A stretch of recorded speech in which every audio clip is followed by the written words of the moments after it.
Genesis chapter 19. The two angels came to Sodom that evening, when Lot was sitting at the gates of Sodom. Lot saw them, got up to greet them, and prostrated himself on the ground. He said, "Here now, my lords, please come over to your servant's house. Spend the night, wash your feet, get up early, and go on your way." "No," they answered, "we'll stay in the square." But he kept pressing them. So they went home with him, and he made them a meal, baking matzah for their supper, which they ate. But before they could go to bed, the men of the city surrounded the house, young and old, everyone from every neighborhood of Sodom. They called Lot and said to him, "Where are the men who have come to stay with you tonight? Bring them out to us. We want to have sex with them."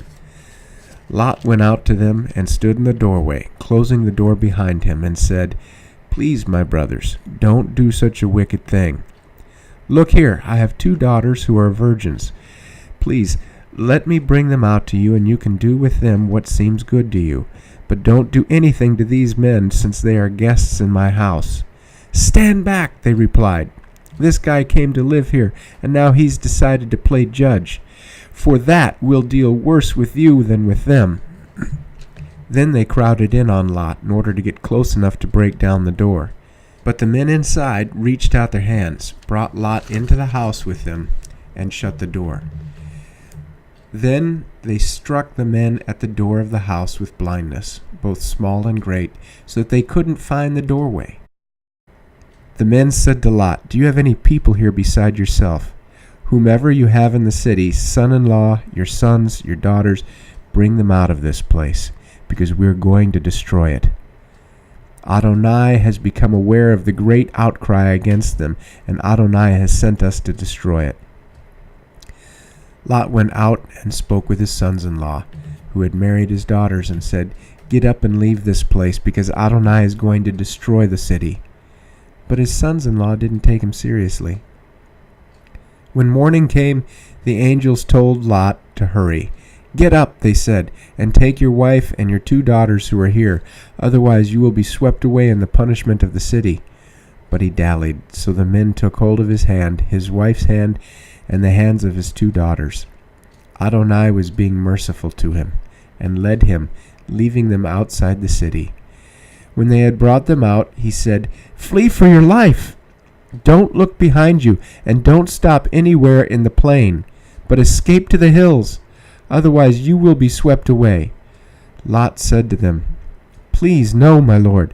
Here your servant has already found favor in your sight, and you have shown me even greater mercy by saving my life. But I can't escape to the hills, because I'm afraid the disaster will overtake me and I will die. Look, there's a small town nearby to flee to, and it's a small one. Please, let me escape there. Isn't it just a small one? And that way I will stay alive." He replied, "All right, I agree to what you have asked. I won't overthrow the city of which you have spoken. Hurry and escape to that place, because I can't do anything until you arrive there." For this reason the city was named Zoar, small. By the time Lot had come to Zoar, the sun had risen over the land. Then Adonai caused sulfur and fire to rain down on Sodom and Gomorrah from Adonai out of the sky. He overthrew those cities, the entire plain, all the inhabitants of the cities, and everything growing in the ground. But his wife looked back from behind him, and she became a column of salt. Avraham got up early in the morning, went to the place where he had stood before Adonai, and looked out toward Sodom and Gomorrah, scanning the entire plain. There before him the smoke was rising from the land like smoke from a furnace. But when God destroyed the city of the plain, he remembered Avraham and sent Lot out away from the destruction, when he overthrew the cities in which Lot lived. Lot went up from Zoar and lived in the hills with his 2 daughters, because he was afraid to stay in Zoar. He and his 2 daughters lived in a cave. The firstborn said to the younger, "Our father is old, and there isn't a man on earth to come in to us in the manner customary in the world. Come, let's have our father drink wine, then we'll sleep with him, and that way we'll enable our father to have descendants." So they plied their father with wine that night, and the older one went in and slept with her father. He didn't know when she lay down or when she got up. The following day the older said to the younger, "Here, I slept last night with my father. Let's make him drink wine again tonight, and you go in and sleep with him, and that way we'll enable our father to have descendants."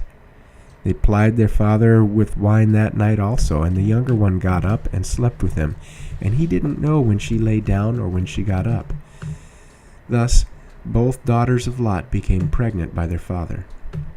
The older one gave birth to a son and called him Moab. He is the ancestor of Moab to this day. The younger also gave birth to a son, and she called him Ben-Ami. He is the ancestor of the people of Ammon to this day.